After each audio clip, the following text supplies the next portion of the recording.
आरती Maharashtra express news मध्ये आपले स्वागत। तर पाहूया आजच्या काही विशेष घडामोडी। मुंबई गोवा महामार्ग रत्नागिरी व सिंधुदुर्ग जिल्ह्यातील आंबा व काजू उत्पादक बागायतदार शेतकऱ्यांना हेक्टरी 5 लाख व 3 लाख मदत द्या या मागणीसाठी चक्काजाम आंदोलन करण्यात आले। कोकणातील आंबा व काजू बागायतदार शेतकऱ्यांनी या आंदोलनास अभूतपूर्व प्रतिसाद दिला। आंबा व काजू बागायतदार शेतकऱ्यांचे अतोनात नुकसान झाले असून शेतकरी आर्थिक अरिष्टात सापडले आहे। सकाळी 10:45 वाजता नांदगाव गावाजवळ हा रस्ता रोको करण्यात आला असून जवळपास 2.5 तास शेतकऱ्यांनी राष्ट्रीय महामार्ग रोखून धरला। यावेळी सरकारला आंदोलनाची ताकद दाखवून देण्यासाठी सर्व शेतकऱ्यांनी त्या ठिकाणी कणकवली शहरात लॉंग मार्च करण्यात आला। दरम्यान मुख्यमंत्र्यांचे प्रधान सचिव श्रीकर परदेशी व जिल्हाधिकारी तृप्ती धोडमिसे यांनी केलेल्या चर्चेनंतर जिल्हाधिकारी यांनी लेखी पत्र देऊन चक्काजाम आंदोलन स्थगित करण्याची विनंती केली। येत्या 2 दिवसात सभागृहात आंबा व काजू उत्पादक शेतकऱ्यांना मदतीची घोषणा करण्यात येणार असून इतर मागण्यांबाबत मुख्यमंत्री व त्यांच्या अध्यक्षतेखाली बैठक घेण्यात येणार आहे।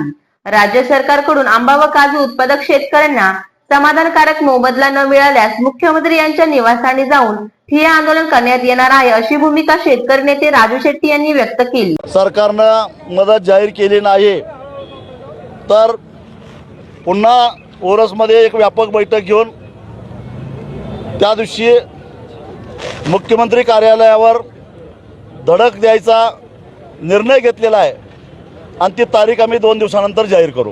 नुकसान भरपाई दिली नाही तर 2 दिवसात जाहीर केली नाही तर मंत्रालयाला धडक देण्याचा तुम्ही इशारा दिला? हो, वर्षा बंगल्यावरच धडक देणार आहोत, कारण ते मुख्यमंत्र्यांचं शासकीय कार्यालय सुद्धा आहे। सरकारनं सुरुवातीला दुर्लक्ष केला, पण शेतकऱ्याचं उग्र स्वरूप बघितल्यानंतर सरकारला झुकावं लागलं आणि स्वतः जिल्हाधिकाऱ्यामार्फत सरकारनं आमच्याकडं हा प्रस्ताव दिला।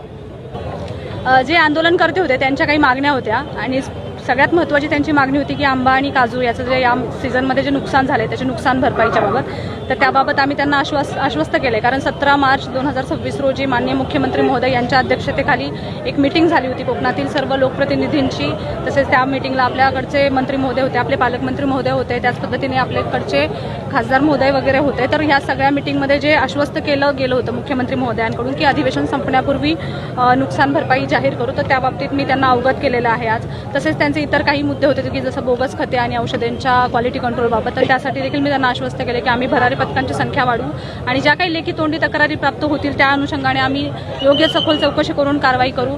त्यानंतर त्यांच्या काही अशा मागण्या होत्या की गिरिया येथील संशोधन केंद्राची उभारणी, त्याबाबत देखील आम्ही शासनाला ऑलरेडी प्रस्ताव पाठवला आहे, त्यासाठी आम्ही पाठपुरावा करू। हमी भावाच्या बाबतीतलं त्यांचं मागणी होती, तर ती देखील शासन स्तरावरतीचा विषय आहे, तो देखील आम्ही शासनाला आमचं म्हणणं मांडलेलं आहे, त्यानुसार त्याचा पाठपुरावा करू।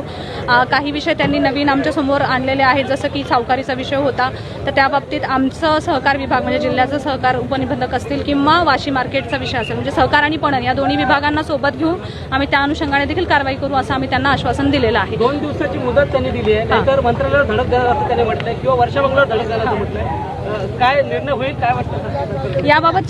शासन हे पॉझिटिव्हच आहे पहिल्यापासून, त्यामुळेच इतकी मोठी मीटिंग 17 मार्च रोजी बघायला मिळाली, म्हणजे खूप सकारात्मक। मी स्वतः त्या मीटिंगला होते आणि खूप सकारात्मक पद्धतीने ती झालेली आहे। नक्कीच शासन यावरती निर्णय घोषित करेल असं मला वाटतं। जिल्ह्याचे प्रमुख म्हणून कसं बघता याकडे, कारण निर्णय होणं अपेक्षित आहे? नक्कीच शेतकरी गंभीर आहेत। नक्कीच जिल्हा प्रशासन प्रमुख म्हणून आम्ही नक्कीच काळजी करतो, कारण हे शेतकरी हे आमचेच आहेत, त्यामुळे त्यांची जी हाल आम्ही बघत आहोत ते आम्हीही मान्य केलेलं आहे। आम्हीच म्हणजे सिंधुदुर्ग जिल्ह्याच्या बाबतीत म्हणायचं तर सिंधुदुर्ग जिल्ह्याने सर्वप्रथम अहवाल सादर केले होते, आंब्याचं नुकसानीचं असेल किंवा काजूचं नुकसानीचं असेल।